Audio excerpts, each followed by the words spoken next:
1장 방어적 태도의 법칙, 상대를 긍정해서 저항을 누그러뜨린다. 우리는 누구나 누군가가 나를 고치려 하는 기분이 들면 저항하는 마음이 먼저 생기기 마련입니다. 우리가 누군가에게 조언을 해야 하거나 내 의견을 관철해야 할 때가 오면 상대방 역시 저항하는 마음이 먼저 들겠죠. 어떻게 상대의 저항을 누그러뜨리고 나를 돕게 할 수 있을지, 심지어 나를 돕는 것이 상대의 그 자신도 스스로가 멋진 일을 하고 있구나 하고 느끼게 할 수 있을지 그 비법이 7장에 있습니다. 이 장에서 소개되어 있는 일화를 간단하게 말씀드릴게요. 텍사스주의 베인즈 존슨이라는 야망이 큰 한 상원 의원이 있었습니다. 정치계 입문 당시부터 미 합중국 대통령이 되겠다는 큰 꿈을 갖고 빠른 시기에 이루려는 조급하고 저돌적인 인물이었는데요. 하지만 예상보다 크고 복잡한 세계에서 공격적인 그의 성향대로 추진하자니 생각만큼 진도가 나가지 않았어요. 그는 작전을 바꾸어서 속도를 늦추고 한 발 물러서기로 합니다. 말은 남들이 하게 하고 오로지 그는 남들의 말을 듣고 집중하고 상대방을 인정해주고 추켜 세우며 그들의 환심을 사게 됩니다. 그러는 와중에 하나하나 그의 인적 자산은 쌓여가고 그의 영향력도 하루가 다르게 뻗어나가게 되고요. 존슨의 매력에 푹 빠진 의원들은 급기야 존슨에게 권력을 넘겨주는 것이 그들에게도 이익이 되는 일이라고 생각하게 됩니다. 존슨의 스토리에서 엿볼 수 있는 성공의 키는 291페이지 두 번째 단락부터 상세하게 기재가 되어 있는데요.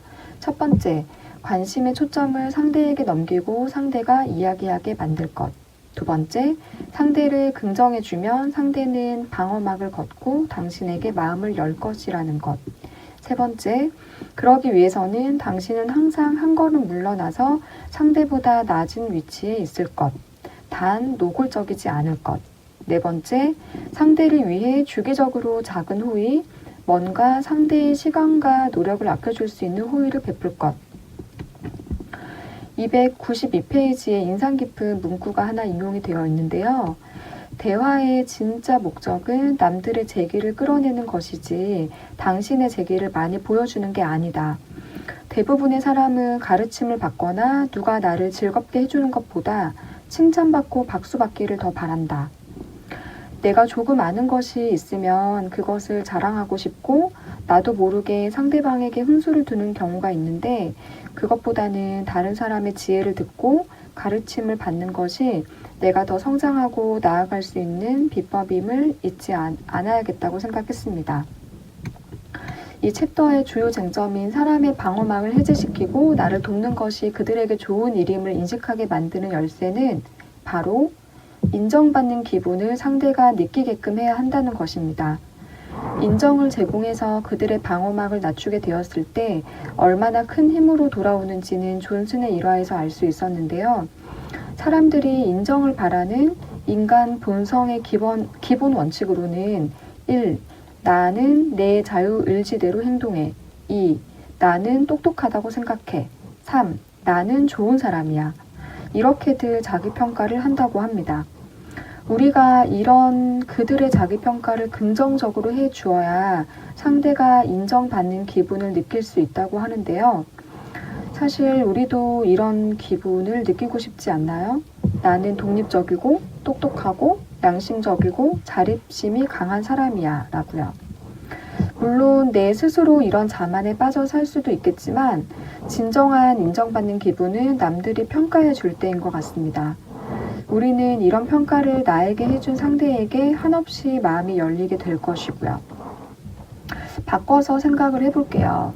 상대의 자기평가를 무한 긍정해준다면 당신을 만나는 거의 모든 사람은 긴장을 늦추고 당신의 요청이면 어떤 일이든 기꺼이 해줄 의향이 생길 것이고 그런 과정이 마치 본인에게도 의미 있는 일이라고 판단하게 될 것입니다. 책에서는 좀 더 구체적으로 상대의 마음을 사로잡는 전략 5가지가 나열되어 있는데요. 첫째, 심취해서 듣는 사람이 되라. 둘째, 사람들을 적절하게 기분 좋은 상태에 빠뜨려라. 말보다 표정과 바디랭귀지를 통해 표현하는 것이 더 효과적이라고 하고요. 셋째, 상대의 자기평가를 긍정하라. 상대를 인정하며 나를 위해 도우고 싶다는 프레임을 만들어라. 선물이나 보상을 줄 때는 언제나 큰 것보다는 작은 것이 좋다. 큰 선물은 뇌물이라는 거부감이 들 수 있지만 작은 선물을 틈틈이 하면 훨씬 효과적이다. 네 번째, 상대의 불안을 누그러뜨려라. 상대가 확신을 갖지 못한 부분을 찾아서 안심시켜줘라. 다섯째, 상대의 저항과 고집을 이용하라. 끝으로 자기평가에 대해서 한 번 더 얘기해 보고자 합니다. 우리 자신도 자기평가에 심하게 몰두해서 집착할 때가 있는데요. 그건 인정받고 싶은 욕구가 크기 때문일 것 같아요. 실제 우리는 그렇게 훌륭하지도 않고 실은 누군가의 농간에 조종을 당할 수도 있고요. 거리를 좀 두고 나를 가만히 살펴보면 내 자신이 그렇게 완벽한 인간이 아니라는 사실을 알 수가 있고요.